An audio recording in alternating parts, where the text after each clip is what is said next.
Okay, welcome everyone to Tanya Outside In, chapter 11, which is the chapter of the Russia.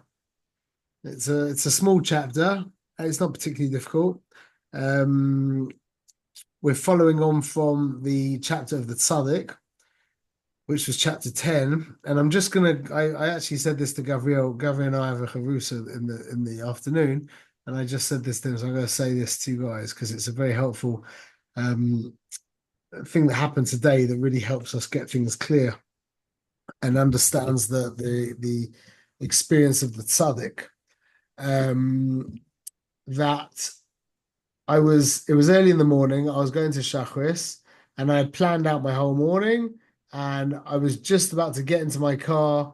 I was going to go to the mikveh, pick up the guys that I take to shul, and get to shul just in time. Everything was great, yeah. And just as I'm getting in my car, literally as I'm getting in the car, um, my daughter called me. It's very early in the morning, and she's like, "Oh, I really don't feel well. I really don't feel well." So, I immediately went back to the house, and I was in there for a few minutes to be honest. But I made her a hot water bottle, and I got her like a cold compress, and I sat with her for a few minutes and whatever. So I realized we've said this a little bit before. So I never articulated it so clearly as this morning. Is that I realized there were three options available to me when my daughter said to me, "I don't feel well." Okay, it conflicted with my agenda. I was on my way to Shachris. That's what I wanted to do, and I had everything planned out. That was my agenda. And she calls me and says, "Abba, I'm not well." There was three options. There's okay, oh, I feel terrible for you. Refer Shalema, I'll see you later. Yeah, that was the first option.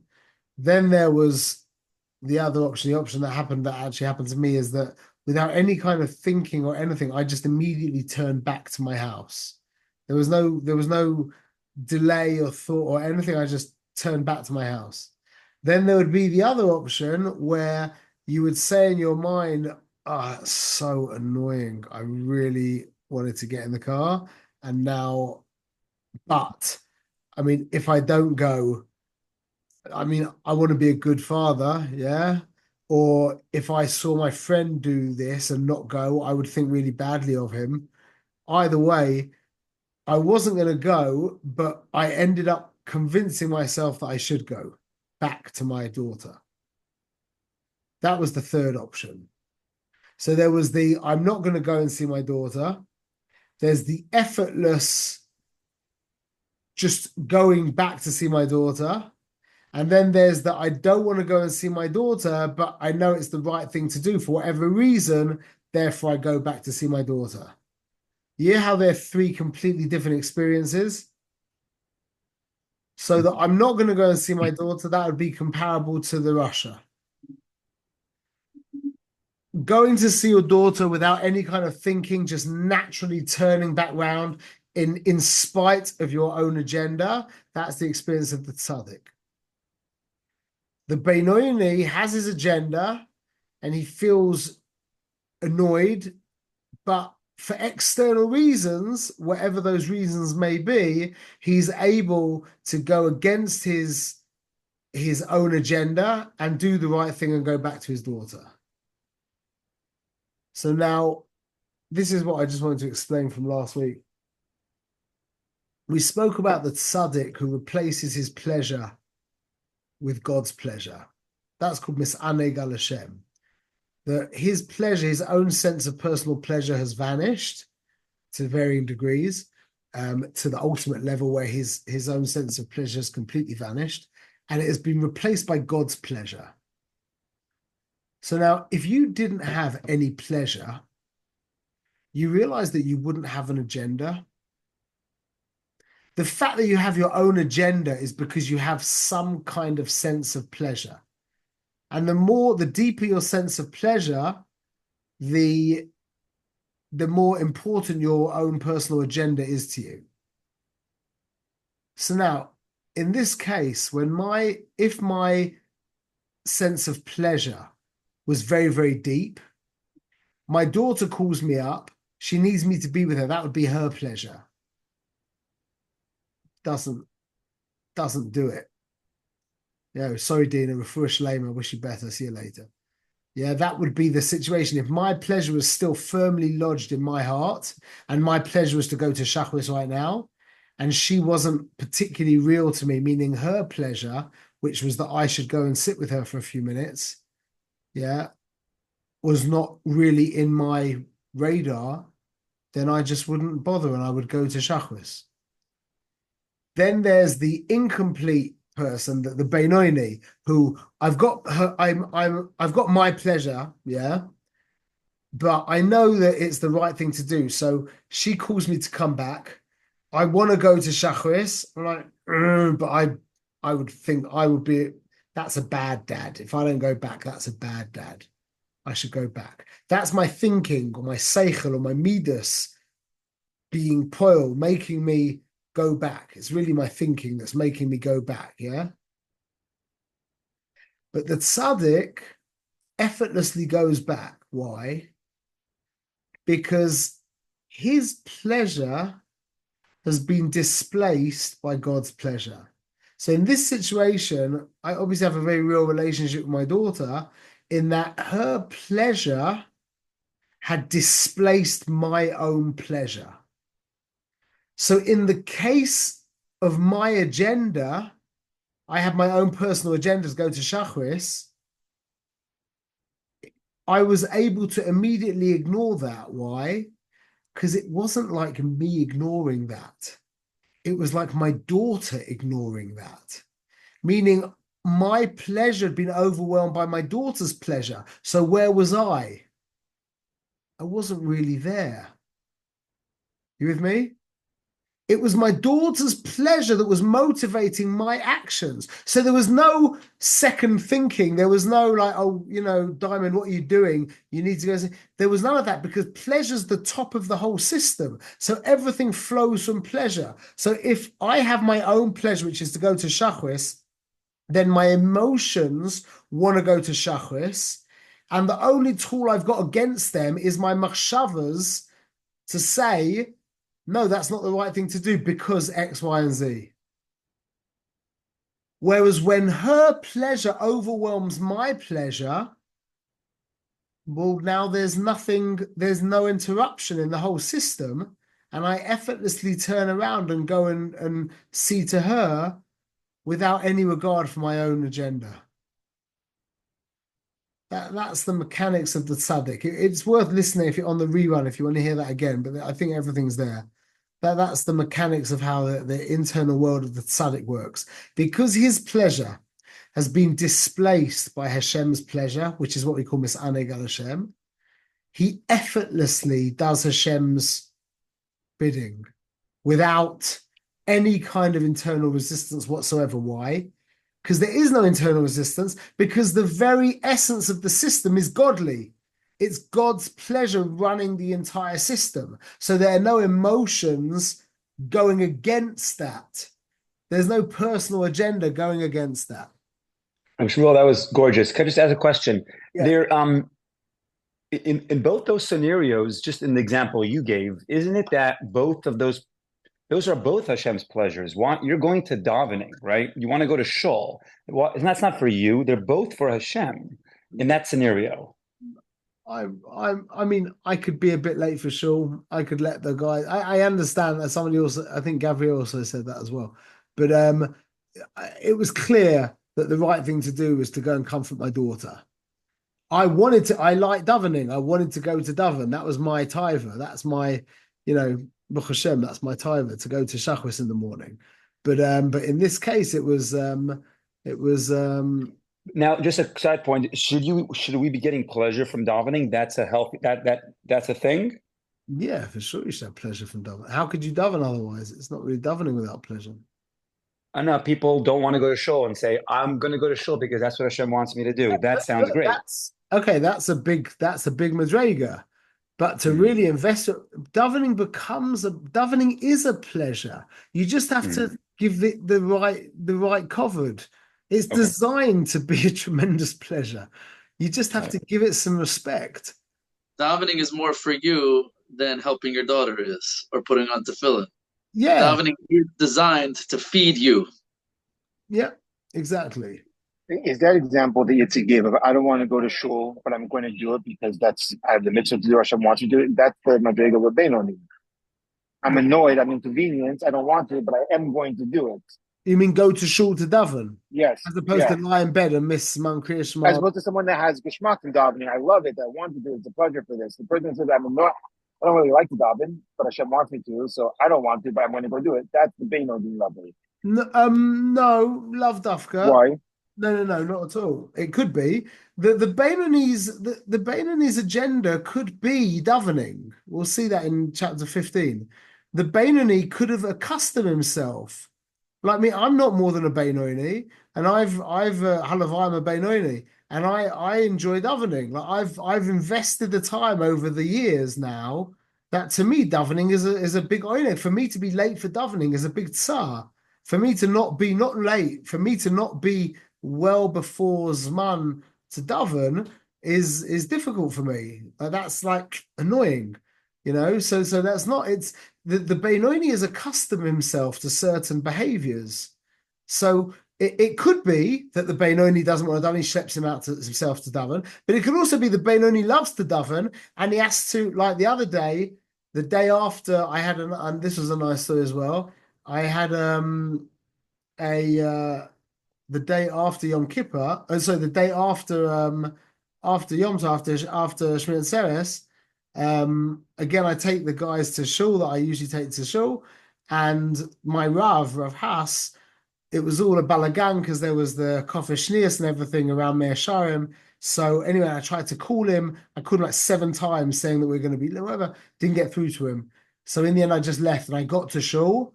And I'm in shul. I just said brochas. I'm just about to start davening perfect time, like exactly on time to put on talis to fill in.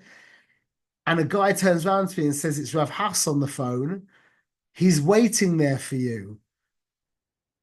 And I'm like, "Oh, I called him like 7 times. If I go now, that's going to cost me at least 12 to 15 minutes. Yeah. And I'm gonna lose my whole davening." And I was like, "Oh Hashem, I'm gonna start my year doing that." And that's what I did. And I went, I picked him up and it was great. It was very I mean not great, that was the so a Benoni is just, it means you're just going against you're able to go against your agenda for the Ribbono Shel Olam. A lot of the time, it's not the right thing to daven. If if your wife needs you, or not all the time. I'm just saying, there's a lot of time. Like I felt in that situation to bring Rav Haas to get to shul for him to have a good davening was more choshev than for me to have a good davening. And and then anyway, Hashem worked it out anyway. Also, like this morning with my daughter, Hashem worked it out that I ended up getting there. It was a nace, and I got there in time anyway. It was really a nace. But just so people don't get caught in the mushal, for one person, he might enjoy playing with his kid, but for him, the lishma is to stop playing with his kid and go to shul. So it just depends on where you are with your taiva. That's exactly the point. Thank you, Gabriel. That's exactly the point. Exactly. You have to work out what's your agenda, what you enjoy personally, and what is avodas Hashem. And you have to always be prepared to put yourself second to avodas Hashem. That's called being a Benoni. And if it comes with then you're really a Benoni. If there was no effort involved in it at all, and when you found out that Hashem wanted X and you wanted Y, and the Y just immediately vanished, and you went and did X, now you're a tzaddik. Okay? So let me know when that happens. Okay, so chapter Yud Aleph. Well, welcome, Yo. I don't know if we've seen you here before. You've been here before, Yo? Sean Donny. Okay. Yud Aleph. Zelu Mazer. So we discussed the tzaddik. Now we're going to discuss the Rush. We'll try and get through the whole parak. Rasha v'toiv loy leumas tzaddik v'ra'loy. So the concept of the Rasha that has good is opposite of the concept of the tzaddik that has ra. Yeah, the incomplete tzaddik. The incomplete Russia is obviously a better level than the complete Russia, and an incomplete tzaddik is obviously a lower level than the complete tzaddik. דהיינו, שהטוב שבנפשו אלוקי שבמוחו בחלי ימיני שבליבוי, כפו ובט לגבי הרע מהקליפה שבחלי השמאלי. That the goodness of the nefesh elokis, yeah, the godly voice inside him, is subjugated and nullified to the ra. How would we translate the word ra here? To the ra from the klipa in the left side of his heart. Translation for the word ra here. Selfish? Sorry?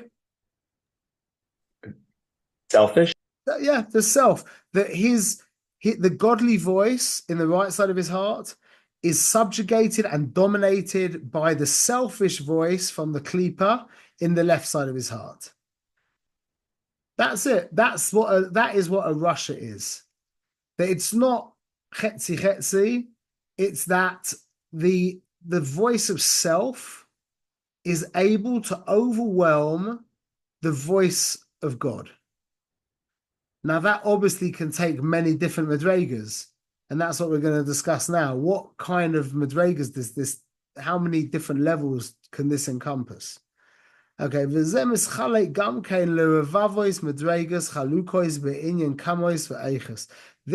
divides into tens of thousands of different levels of madregas in regards to quantity and quality, habital, the quality and quantity of the nullification, and the subjugation of the good to the evil, the godly voice to the selfish voice. Chas v'shalom. Yeshmi. Now listen to this. This is moedic. Hold on to your seats. Yeshmi shehakafifa v'habitl etzloi ma'at mizer. There's the best case scenario. Okay, this is now the Rebbe is going to paint us the picture of the best Russia. Okay, and we are not going to be as good as this. Okay, the best Russia is that the bittul and the subjugation of the toiv to the ra is minuscule. The afgam zois, and not only this, eina b'tamidas, it's not all the time. Veloy tadir, and it's not consistent. Leprapun krovim, it's not even often. And e'itim rochoikim, it's very infrequently miskabe hara l'toiv, that the ra actually dominates the toiv, that his selfish voice dominates his godly voice. The kovish azir katana, a goof, and overwhelms the goof and actually takes control of the goof. Very, very rare. Not only is it very rare, very occasional, it's also in a very minute way.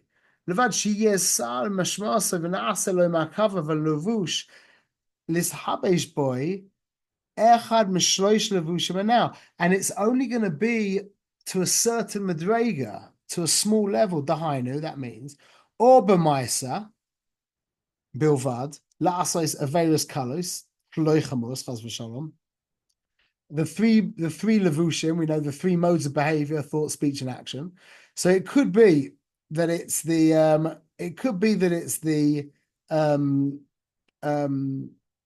a simple, a light avera in action, or bedibor levad, or only in dibor ledaber avak lashon hara v'leit soinus ukai governor, to speak avak lashon hara. Avak lashon hara is like when there's a mashmos of something negative, like the example in the Gemara is that family that in that house there's always something cooking on the stove. Yeah, so that could be that they're big hachnasas orchim, or that they're into their food. Yeah, or b'machshava levad, or he doesn't avera just in machshava, thinking that, like, not just having a bad thought, but entertaining a bad thought. He says what that is. V'gam im eina mahahe ba'avera la'asoisa. He's not actually thinking about doing the avera. Yeah, he's just thinking lewd thoughts about zivug of zochon akeva. Yeah, And that is if somebody delves into thinking about things like that, if he actually, not that he has the bad thought pop into his mind, that is not an Aveira. In fact, that is an opportunity now to do a mitzvah. Yeah. If you have a bad thought pop into your mind, you now have the choice of uniting deeply with the Ribono Shel Olam or the opposite. If you entertain the thought, yeah, and delve into the thought and fantasize, then you've distanced yourself very deeply from Hashem. If you distract yourself, which, as we've said many times, is very, very easy to do, if you can just catch yourself, and it only takes about under 10 seconds generally to get rid of any kind of thought, then you have moved very close to the Ribono Shel Olam. He says, you should guard yourself from anything ra, that you shouldn't have bad thoughts in the day. Or another situation, another kind of area is it was a time that was fitting for him to learn.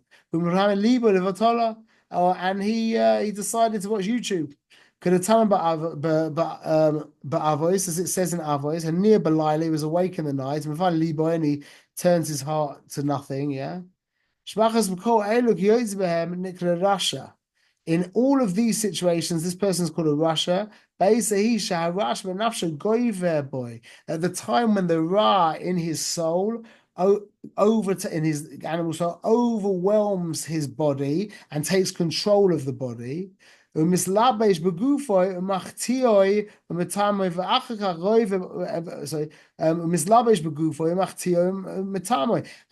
overwhelms his body. It becomes enclosed in the body, this Ra, and it causes him to do an Aveira, and it's matame him. I'm going to unpack. We're going to explain this all afterwards. We're just running through it right now. Let's before we get to the achakach.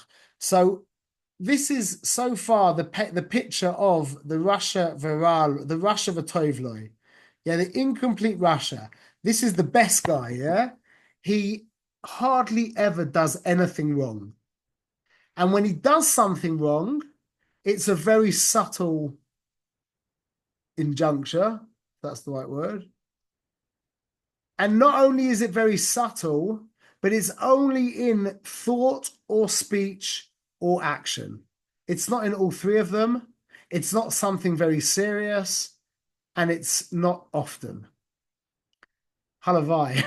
Halavai, we would be at that place where just once a year you entertain a thought about something you shouldn't entertain. Or once a year you speak a shtickle Lashon Hara. Yeah, or not even Lashon Hara, a vak Lashon Hara. Once a year. That person has now fallen into the category of Rasha V'Raloi, of Rasha V'Tovloi. Okay, very high level of Rasha V'Tovloi. But please, everyone, keep in mind that we need to remember that these different categories of Tzaddik, Beinoni, and Rasha are not on the ultimate level of Tanya talking about people. They're talking about internal experiences. Okay, we discuss them as people, but that's a very unsophisticated way of understanding Tanya. These are experiences, okay, and we'll explain that, B'ezrat Hashem. So this is the first picture of the guy, yeah, that he hardly ever does anything wrong. When he does something wrong, it's very light, and it's only in one of the garments. And v'achakach, afterwards, goiver boya toiv, that the toiv gets back, yeah, and he mamash feels sorry. He has regret, and he says to Hashem, "I'm sorry, please forgive me." And Hashem forgives him. But if he does a regular tshuva, I'll be like the Chachamim Zal, like Chazal have told us what to do in the Gemara. As Rabbi Yishmael explains in the Gemara in Yuma. Okay, so that's the best guy. He hardly ever does an Aveira. The Aveira is very subtle, and it is only in thought, speech, and action. And then immediately afterwards, he does tshuva, and he says, "I'm sorry to Hashem," and Hashem forgives him. That guy is the highest level of Rasha. That is the ultimate level of Rasha V'Tovloi, the highest level of Rasha V'Tovloi. Okay. then the Rebbe goes on. V'yesh mi shara goyve bo yoseh. Now he's going to describe a lower level of Russia. Now there is a Russia who the Ra is stronger more. It's more strong. And it's labshim by kol shloish levushim shel Ra, shel Ra, v'machtir ba'aveirus chamurus yoseh. In this guy, it overwhelms all three of his garments. So he does, speaks, and thinks Aveira. And he does more serious Aveiras, chamurus yoseh, u'be'itim kroivim yoseh, and at more frequent intervals. I don't know why I went backwards there. The way he described the first guy was opposite. Anyway, ach beintayim mischaret u'ba'im loy hihure tshuva and bechinas atosha benafsha misgabek etzas beintayim. But during these Shalom Ablazer, during these Aveiras, in the minute where he is able to get off the internet for a minute, yeah, he has charata and he does tshuva. Even this guy, he's doing much more Aveiras. They're much more serious Aveiras, and they're in all three of the garments, thought, speech, and action. He still has charata. This is really the difference between the rush of a tovloi and the rush of a ra'aloi. Charata. It could even be that the rush of a ra'aloi is not doing that many Aveiras at all. It could be the rush of a tovloi is actually doing much more Aveiras than the rush of a ra'aloi. It could be. But the rush of a tovloi is mischaret. He has charata. He has regret. How does he have regret? The regret is the voice of the neshama speaking out. The rush of a ra'aloi, the neshama has all been silenced, so there is no voice screaming out. He hears no voice. That's why there's no charata. That's really the difference in the rush of a ra'aloi and the rush of a tovloi. We'll explain this.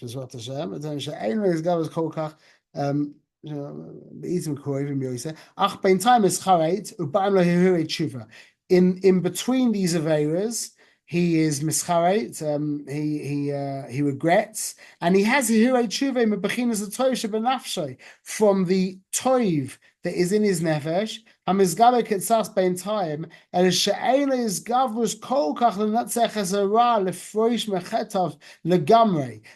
it's not such a strong charata that it actually stops him from doing the Aveira.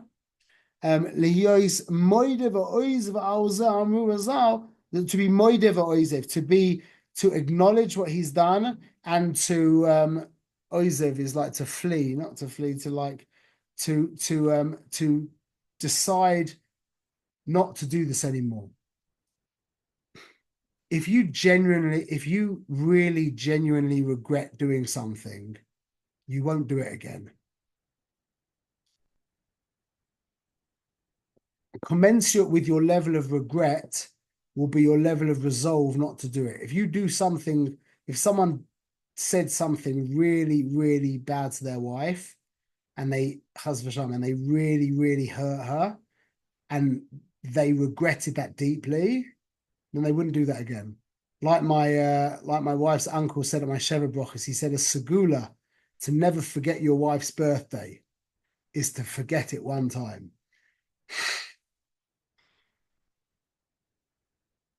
And this is what Chazal say, Rishaim malei charatos. That's what it means that the Rishaim are full of charata.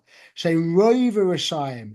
This is the majority of the Rishaim. Sheyesh bechinas tov benafshem adayin, that they still have within them the good.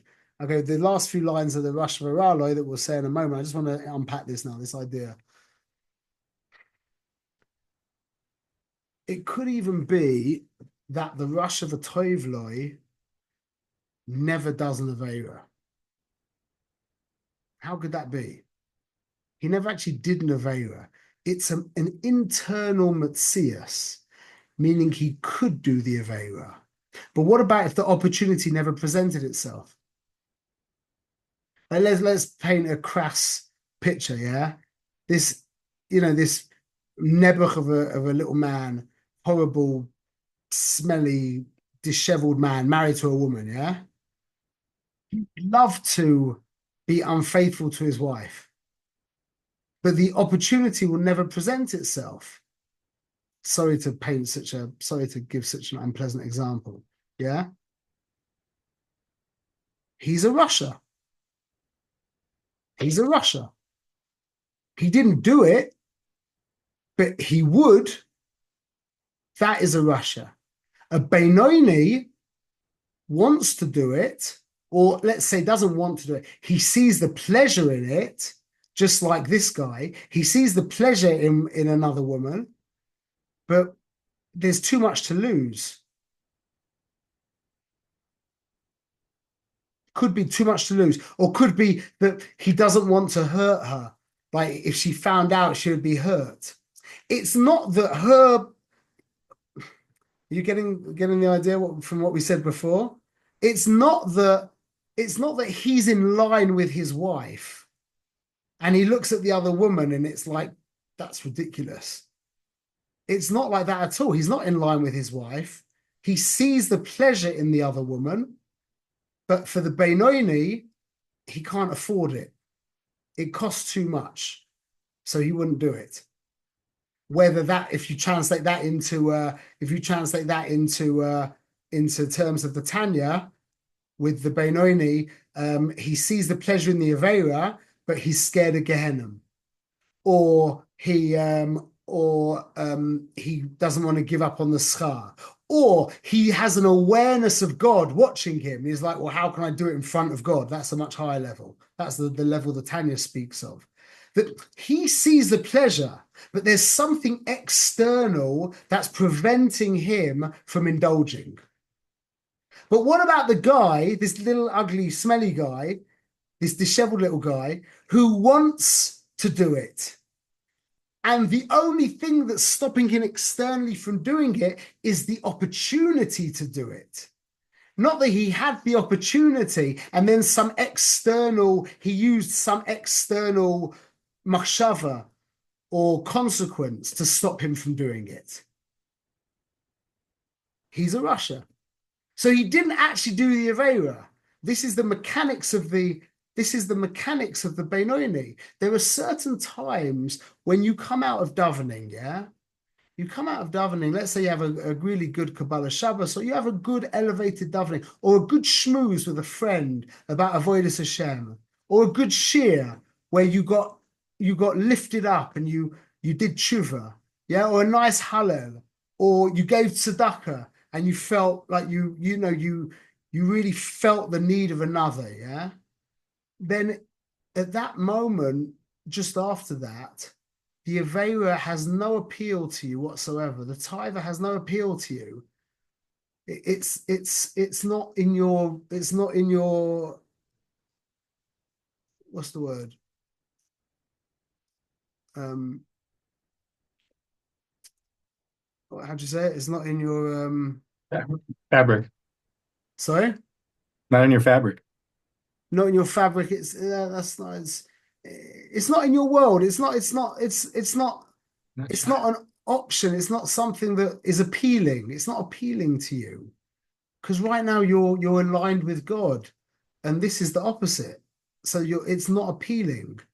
That's the level of the tzaddik. And we have those experiences. We do.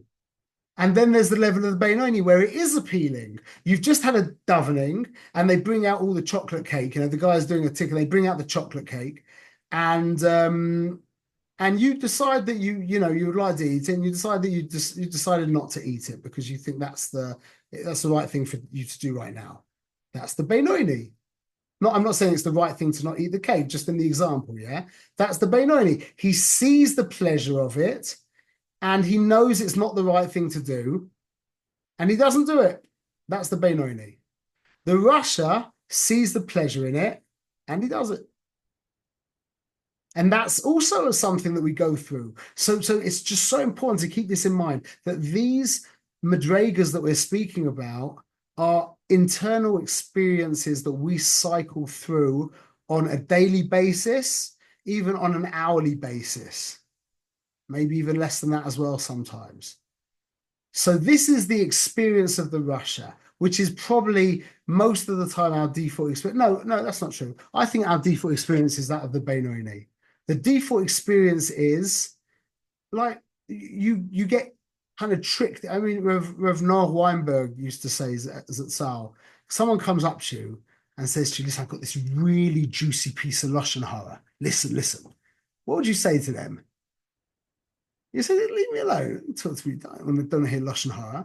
As opposed to the guys like, it's kind of, I suppose there's a Toelis, I suppose. Then he starts telling you all this bad stuff. It's a different thing. You got kind of duped into it, It's a different thing. So we are really Beinonim, Be'etzim. We get tricked and we're tired or we let down our guard or stuff like that, yeah? Be'etzim, we're Beinonim. And we sometimes do the Russia thing, but he's called a Russia because it's like the idea of saying, like, a Russia is a very strong description of someone, yeah? But let's say you've got a guy who's married and he's basically faithful. Basically. In his 10 years of marriage, he was unfaithful once. That person is not a faithful person. He's not it's like saying, is that guy trustworthy? And you're like, well, he's partially trustworthy. He's usually trustworthy. That's by definition not trustworthy. So the guy who can do the Avera is called a Russia. Right, quite sensibly, quite rightly.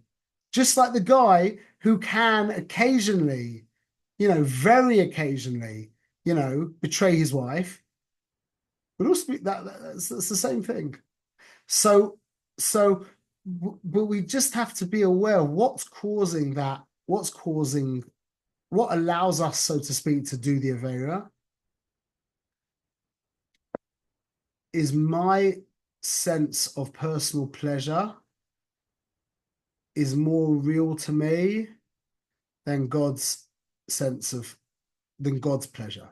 My pleasure is more real to me than God's pleasure, and I don't have a ratzon to serve God like the Benoni. See, the Benoni's pleasure is the same as the Russia's pleasure, but the Benoni has a ratzon to serve. So even though he wants or he can appreciate the pleasure in this Avera, he won't do it because his will to serve, which is a product of his mind, not of his actual ratzon, a product of his is called the ratzon shebemoichai, which we'll talk about later, can trump his will to do the Avera, and he will use different things to do that. He will use different technologies to prevent himself from doing that Avera. So that's the rush of a Tovloi. And that goes in many, many Madrigas. And the point is that the reason why it's called a Russia is because even if it's just once in a blue moon, it's once in a blue moon. You can't be called trustworthy if every now and again you're not trustworthy. You can't be called faithful if every now and again you're not faithful. You can't be called emestic if every now and again you're not emestic. That's just how it works. So this guy's called a Russia because he can do something wrong. The Benoni, we're going to see, can't do something wrong, but not because of his own internal world. It's because of things external to him. We'll discuss that in the next chapters. Now the Rebbe, in his very, in his ultimately positive way, as he always does, spends a few lines on the rush of Araloi. Yeah, and then he even ends this on the most positive note. I love this. And this is really the difference between the rush of Araloi and the rush of a Tovloi, the Charata, meaning by the rush of a Tovloi, there's still that little voice inside, once he's done whatever he's done wrong, that pipes up and says, Shmuel, come on, come back to me. Yeah? by the rush of a raloi, the toiv is gone, so to speak. So he says like this: Ach misha einam ischare le'olam, but somebody who never ever has charata, ve'eim ba'im lo hihure tshuva klal, and no hihure tshuva come to him bechlal, nikra rasha v'raloi. He is called a rasha v'raloi. Why? Shahara shabanafshoi. That the ra, the selfishness of his animal soul, is all that remains within him. Because it was misgaber, it like dominated very much over the good. Until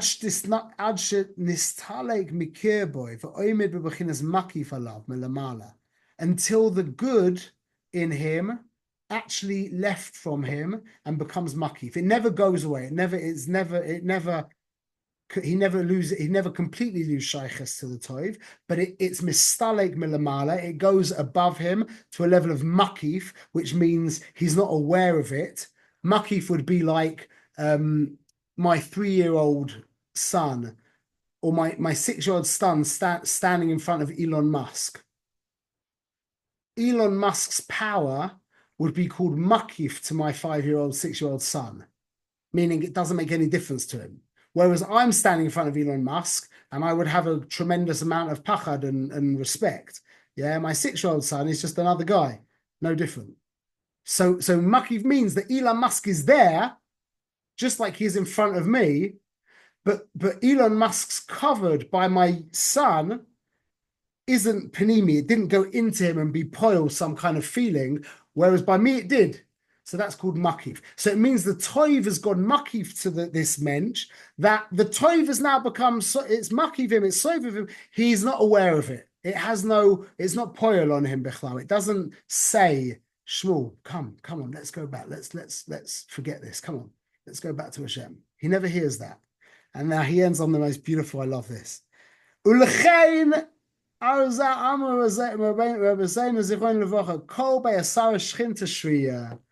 and because even in the Rosh Hashanah, the good is not gone, it's just makif milamala. Therefore, when you have 10 Yidden together, you've got a minion, the Shechina's there. Even 10 Rishoyim, because a Yid never loses shaykhs to his toiv, never. We'll discuss different ways of getting back to it, bringing it into the panimi as opposed to it to be makif. But even 10 Rishayim, Gemorim, Yidden, yeah, the Rebbe still says, I was out kol be'asara on every assembly of 10 Yidden, Shchinta Shriya. You have the Shechina Kedosha. That's just the most beautiful way of ending a rather negative chapter.